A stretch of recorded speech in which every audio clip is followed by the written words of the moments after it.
Alumnas y alumnos de tercer grado de secundaria, sean bienvenidos a Aprende en Casa. Es un gusto saludarles de nueva cuenta. Soy la maestra Anel Aranda. El aprendizaje esperado de la sesión es la exploración de características y propiedades de las figuras y cuerpos geométricos. Asimismo, se tiene como propósito usar regla y compás para trazar las alturas de triángulos. Tengan a la mano sus materiales: cuaderno, lápiz, goma, regla o escuadras, compás, transportador y libro de texto. Si tienen discapacidad visual, preparen sus hojas Leyer, punzón y regleta. Ante cualquier idea o inquietud que les surja al resolver las situaciones que se estudian, anoten en su cuaderno. Y si ya se cuenta con lo indispensable, comencemos. ¿Sabían que desde Pitágoras, nacido en Samos, Grecia, alrededor del año 579 antes de nuestra era, la matemática en la antigüedad era sinónimo de geometría? Y que nuestras actuales herramientas, la regla y el compás, son un símil de la cuerda que se ocupaba en ese entonces. Para Platón, que nació en el año 427 antes de nuestra era en Atenas, Grecia, y fue seguidor de las ideas del maestro Pitágoras, lo más importante era pensar las cosas y deducir la verdad de estas a partir de la observación. Platón consideró fundamental que aquellos que deseaban acceder al conocimiento debían de hacerlo a partir del estudio de la geometría, norma que se subrayó con la frase expuesta en el dintel de la academia: que nadie entre aquí si no sabe geometría. De igual manera, a Platón se debe el uso de la regla y el compás como instrumentos únicos para el trazo de objetos geométricos, ya que él creía que eran los únicos objetos capaces de respetar la configuración de la simetría. Pero, ¿por qué la regla y el compás? Porque son los instrumentos que facilitan la construcción de las curvas, las rectas y las circunferencias con precisión. Asimismo, todas las construcciones con regla y en compás debían ser aplicaciones sucesivas de 5 construcciones básicas, usando en cada una de ellas puntos, rectas y circunferencias. Estas 5 construcciones básicas son: 1. Crear una recta que une 2 puntos preexistentes, aunque en el mundo real solo es posible construir un segmento de recta. 2. Crear la circunferencia con centro en un punto dado y cuyos puntos, cualesquiera de ellos, toca otro punto dado. 3. Crear el punto en el que se intersecan 2 rectas no paralelas. 4. Crear el punto o la pareja de puntos en los que se intersecan, si lo hacen, una línea y una circunferencia. 5. Y crear el punto o la pareja de puntos en los que se intersecan, si lo hacen, 2 circunferencias. Como se ha demostrado, las construcciones en la antigüedad se realizaban empleando las 5 construcciones básicas permitidas.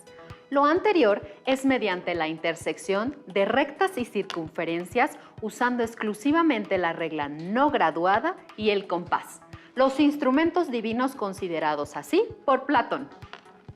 Para él, todos los instrumentos de medida eran imperfectos, con excepción de la regla y el compás. Sin embargo, las construcciones con regla y compás llevaron a los griegos a 3 problemas que no pudieron resolver. 1. Dado un cubo de cierto tamaño, ¿es posible construir otro cubo con el doble del volumen? 2. ¿Es posible trisecar un ángulo? 3. ¿Es posible cuadrar el círculo? La duplicación del cubo consiste en construir con regla y compás las aristas de un cubo, cuyo volumen sea el doble del volumen de un cubo dado. La trisección del ángulo consiste en construir con regla y compás las semirrectas que dividen un ángulo en 3 ángulos iguales. Y la cuadratura del círculo consiste en construir con regla y compás un cuadrado con la misma área que un círculo dado. A partir de estos reconocidos problemas, al no hallarles solución, Muchos matemáticos se dedicaron a su estudio siglos más tarde. El compás antiguo o euclidiano estaba construido de manera que cuando se levantaba de la superficie se perdía su abertura inicial, lo que imposibilitaba trasladar las medidas a otra superficie. Pero este compás era útil en tanto que ambos brazos hicieran contacto con el papel. Como se hace notar, el compás antiguo y moderno son semejantes, aunque con el primero se pueden hacer construcciones menos precisas, ya que las patas podían cerrarse o abrirse inadvertidamente. Mientras que con el segundo se puede estar seguro de que la abertura es la requerida. Es importante mencionar que el compás es un instrumento de medición, pues a partir de este se pueden reproducir distancias con precisión en las construcciones geométricas. Es así como durante la sesión ustedes utilizarán el compás moderno para los trazos de triángulos y sus alturas. Ustedes pueden notar lo indispensable que es el legado de Pitágoras y Platón en el pensamiento actual y la geometría. Para comenzar la práctica, se reitera emplear únicamente la regla, el compás y el transportador para trazar un triángulo y que después se le clasifique según los criterios existentes. Para tal efecto, se tiene el siguiente audiovisual.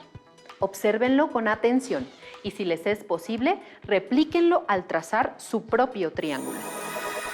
Para aprender a trazar triángulos con regla y compás, primero se identifican las medidas del triángulo a trazar: 7 centímetros, 6 centímetros y 5 centímetros.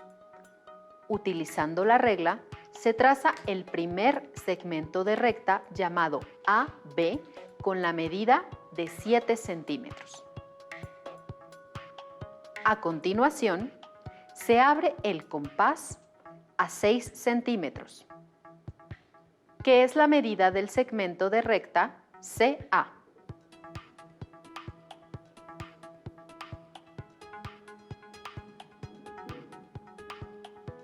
Teniendo 6 centímetros en el compás, se hace el centro en el primer extremo del segmento de recta y se traza un arco.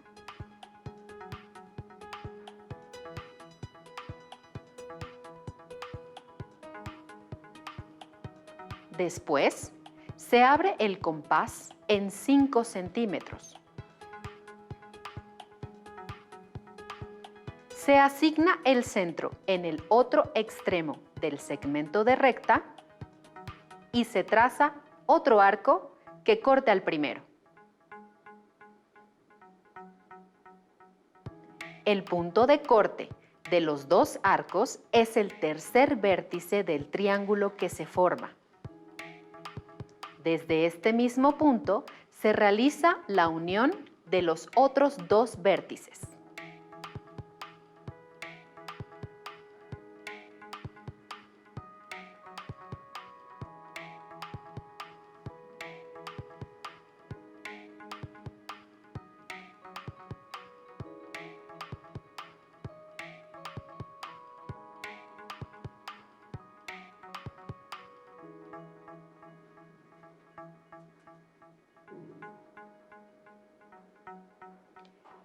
Con esto se ha trazado el triángulo, pero falta clasificarlo según la medida de sus lados y sus ángulos.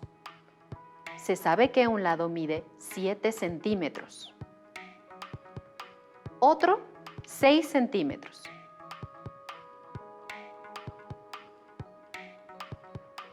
y otro más de 5 centímetros. Por lo tanto, de acuerdo con la medida de sus lados, el triángulo es escaleno.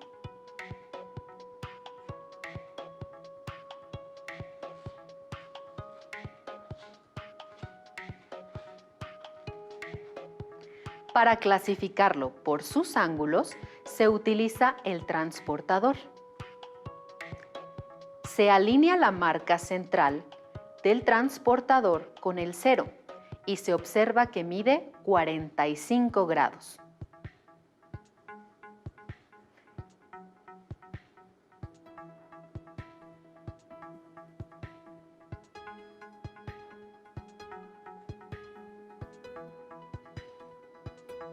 Y se realiza lo mismo con el otro ángulo. Se alinea a la marca central del transportador con el 0 para reconocer que este ángulo mide 55 grados. De este modo, solo queda por realizar la medida del tercer ángulo. Para ello, se emplean los conocimientos previos, sabiendo que la suma de los ángulos internos de un triángulo es de 180 grados. Si se suman 45 grados más 55 grados, se obtienen 100 grados, mismos que al restarse a 180 grados, se tiene como resultado 80 grados. Para comprobar que efectivamente el último ángulo mide 80 grados, se toma el transportador. Se alinea con el 0 y se verifica su medida.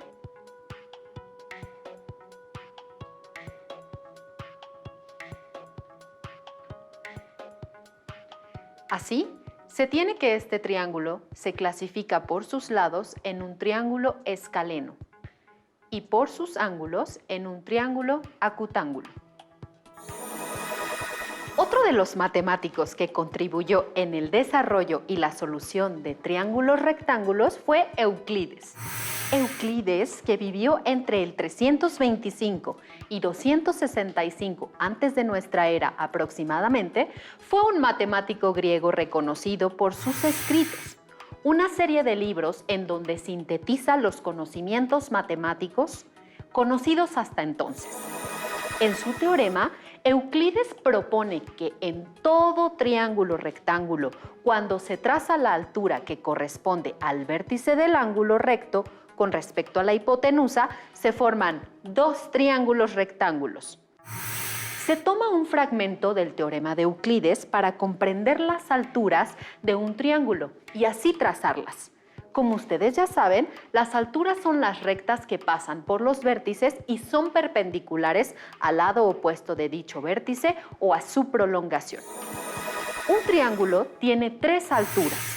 Para demostrarlo, ustedes deben trazar las alturas en un triángulo acutángulo, por lo que requieren su cuaderno u hojas, lápiz o lápices de colores y la escuadra o regla. Primero, se tiene el triángulo acutángulo con vértices A, B, C.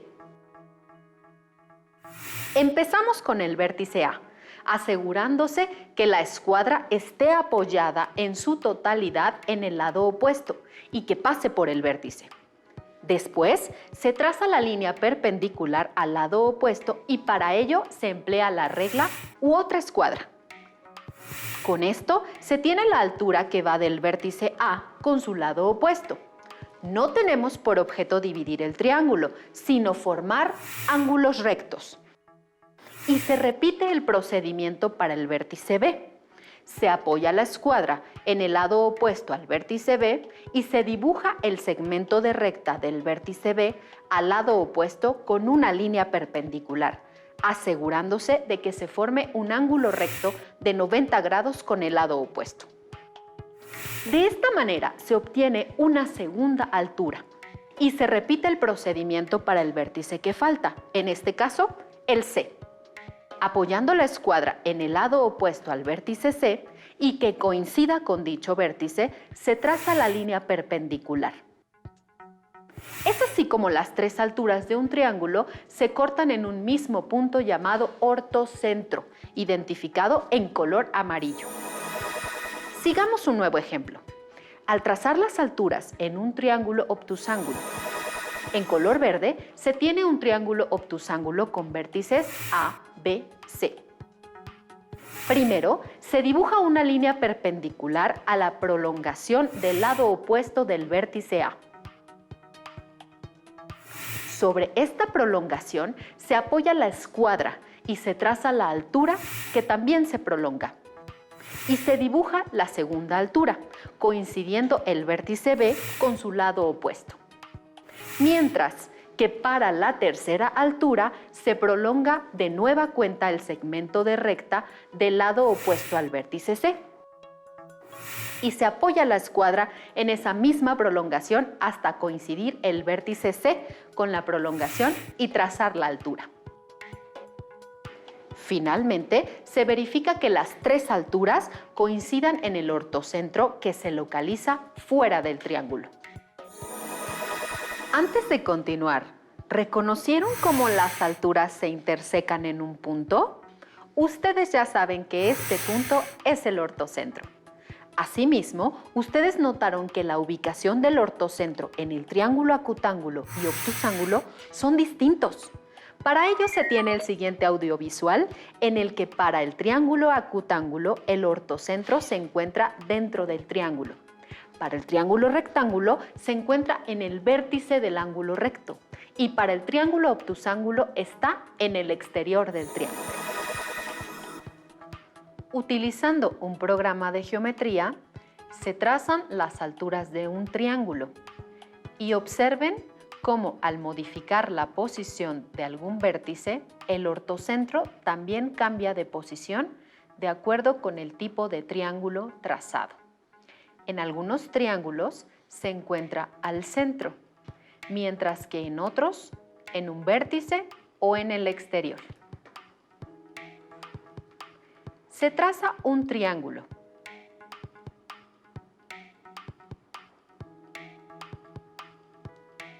Verificando la medida de sus ángulos para obtener un triángulo acutángulo.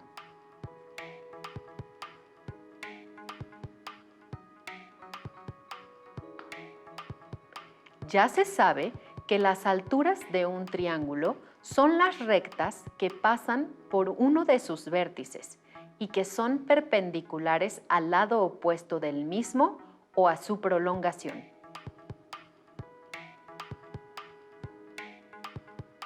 Se traza la altura del vértice A utilizando el lado opuesto.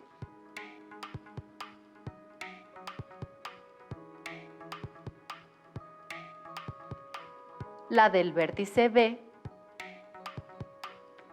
y la del C. Observen cómo las alturas se intersecan en el punto llamado ortocentro.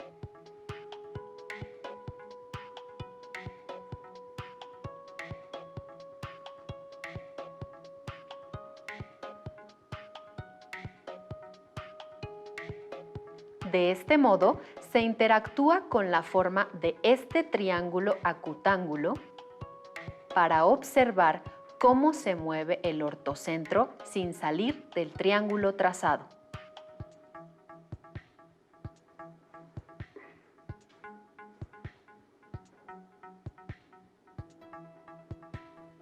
Después, se mueve el vértice A para formar un triángulo rectángulo.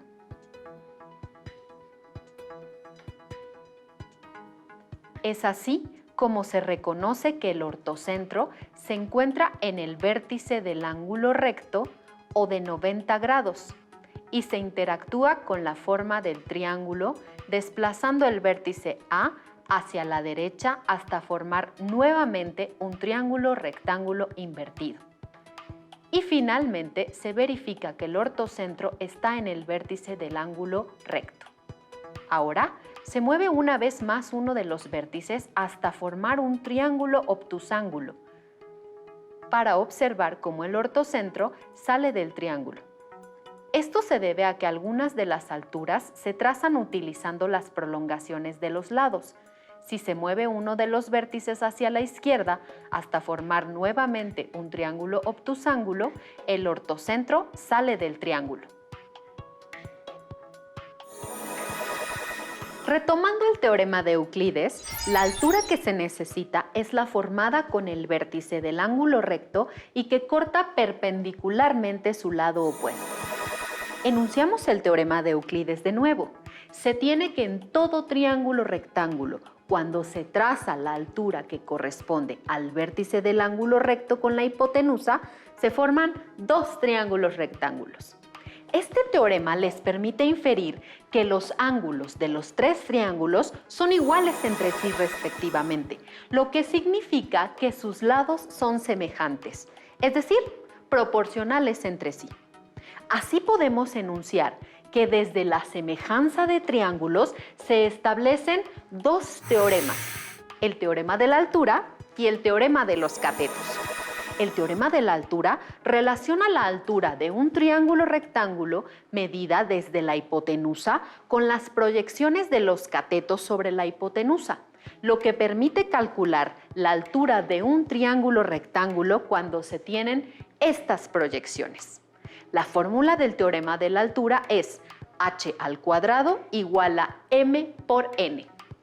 Para emplear el teorema de la altura, primero se debe comprender qué son las proyecciones de los catetos sobre la hipotenusa. Se comienza del siguiente triángulo rectángulo, colocado de forma que la hipotenusa queda en la parte de abajo, en donde el lado A es el cateto mayor, el lado B es el cateto menor y el C es la hipotenusa. Es decir, si se instala un foco de luz encima del triángulo, la sombra que proyecta el lado A sobre la hipotenusa corresponde a la proyección del cateto mayor en la hipotenusa y que a su vez corresponde al segmento en color azul o M. De la misma manera, la sombra que proyecta el lado B sobre la hipotenusa corresponde a la proyección del cateto menor en la hipotenusa y que corresponde al segmento en color amarillo o N.